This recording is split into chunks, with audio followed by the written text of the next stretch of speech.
เ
มื่อนางกันหาได้ฟังถ้อยคำแห่งพระรามิตาข้าวค่อยเหี่ยกานางจินตนาการหามหอบอกว่าในพ่อเหี่ยขึ้นสองหัวนะแท้เดียวกาสาติออกมาวอสากมนาต่อวาทาแห่งภาว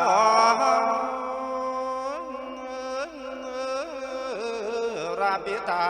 เอื้องสายอิงพี่ไอชาลีดวงเสียงอามสาดน้ำตาหยาดไหลตกเขียดคำทวงคอย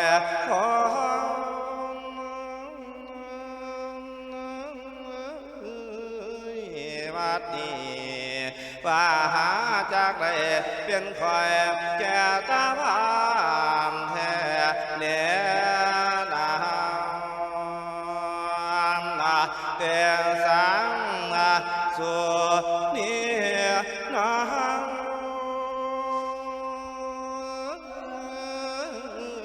น้ำตาแห้งสองกุมารเกียนไทยไรอาเผา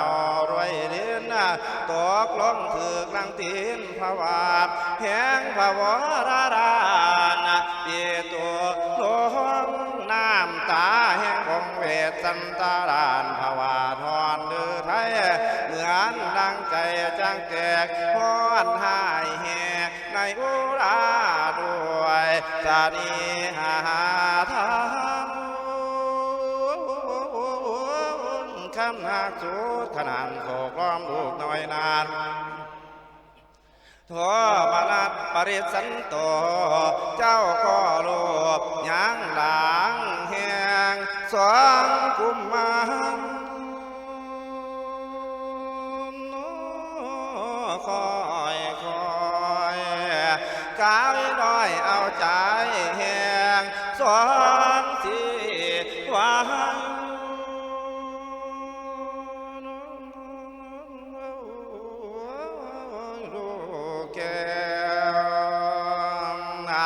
แล้วก็ให้ลูกทางโค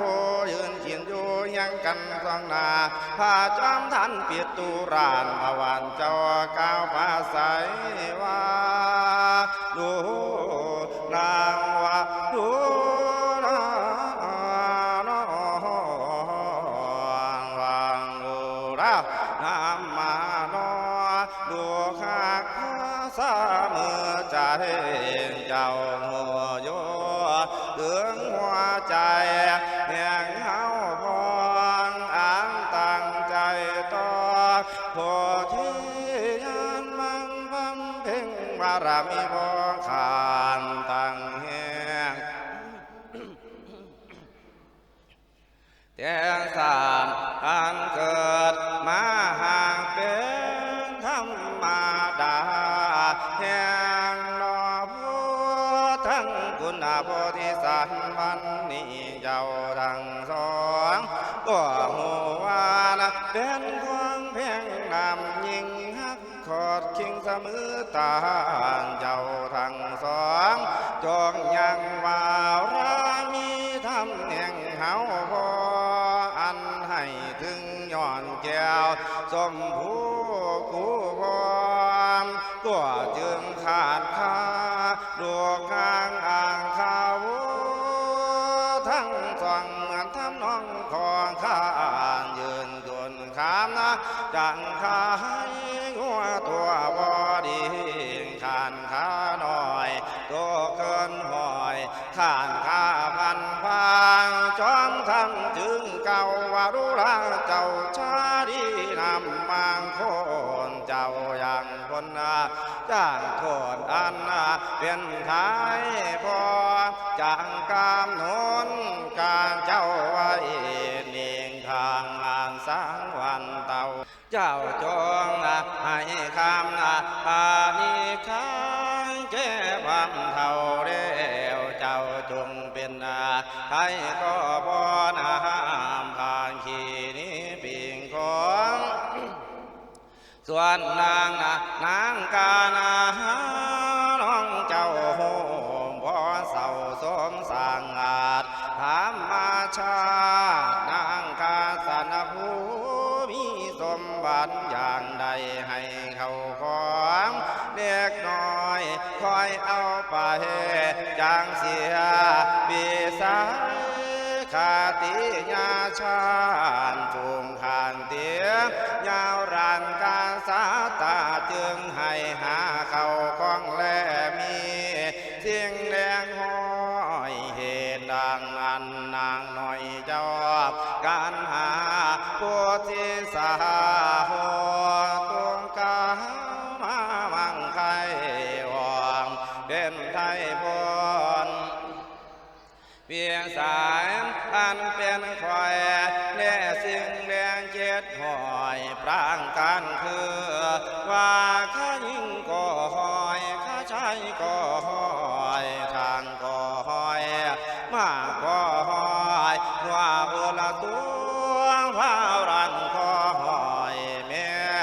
ว่าน้มก็หอยคำมานิคาก็หอยให้กับควางมีประมาณพอนี้แล้วนางนอแก้วจิงกันหาจองเป็นไทยก็พอนา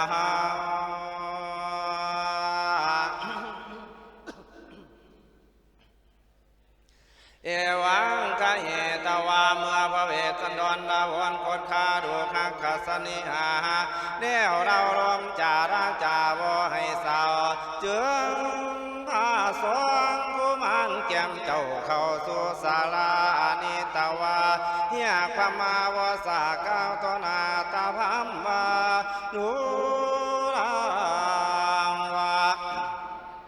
ดูลาพามหนู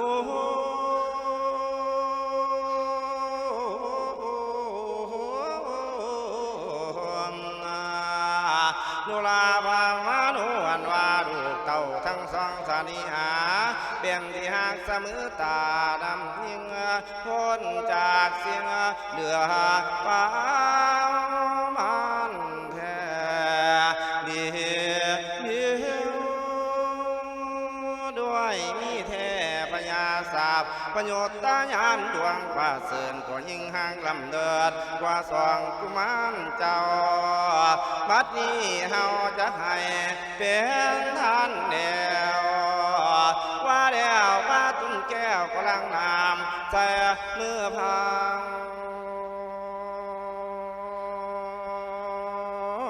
มอบสองกุมารดอกทางคู่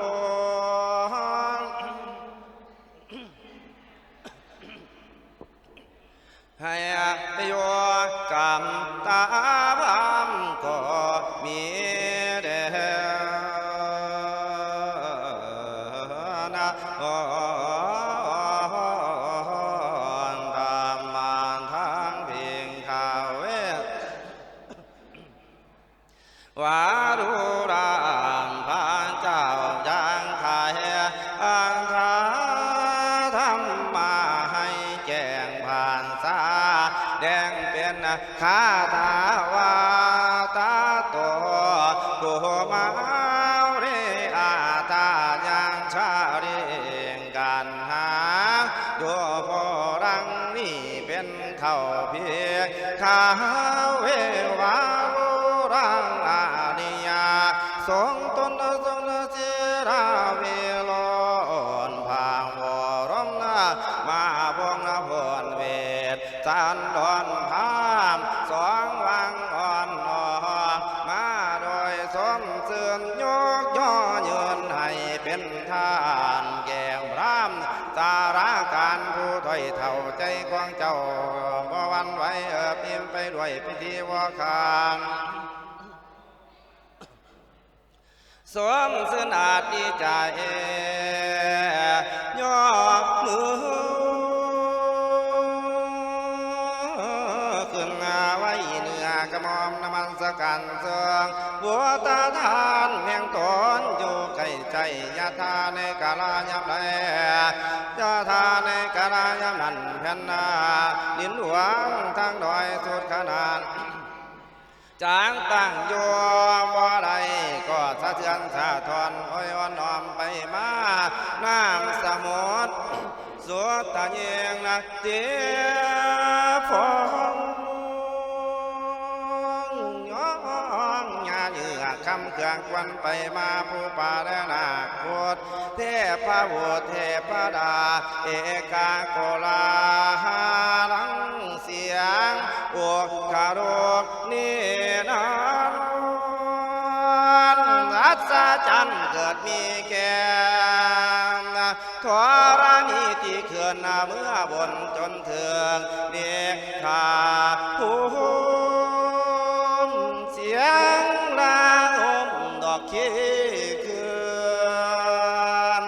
ฟาดฟังเขื่อนบัวพานังเหมือนดังใจจักแตกดัง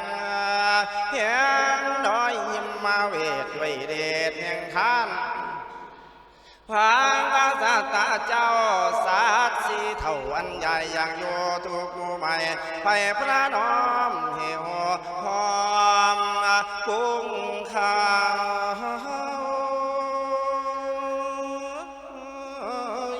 มาเวนเขตเขาคีรีมีราชาสีเสื้อสางหวังไว้เหตุห้องก้องนิรานาต้องทั่วรักงอมสมด้วยเสียงเพลงเดินดังว่าคิดคื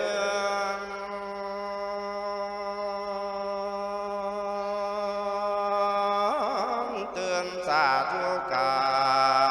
รเสือทานหัวพิตาพาเป็นเจ้าตาทาใน ตวาก็กวาสวดเทียนนัง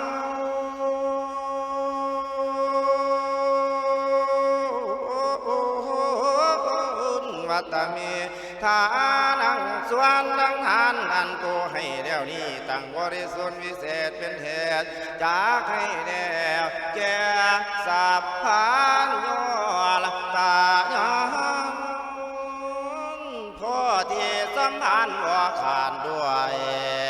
ทั้งชาติผู้ทั้งคุณว่าเดียวเจ้าก็เลี้ยงลานทัศนามอบสองกุมมัน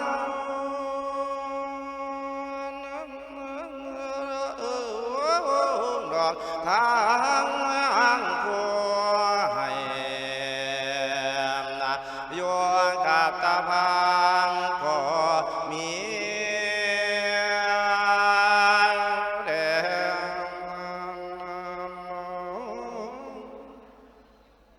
จบ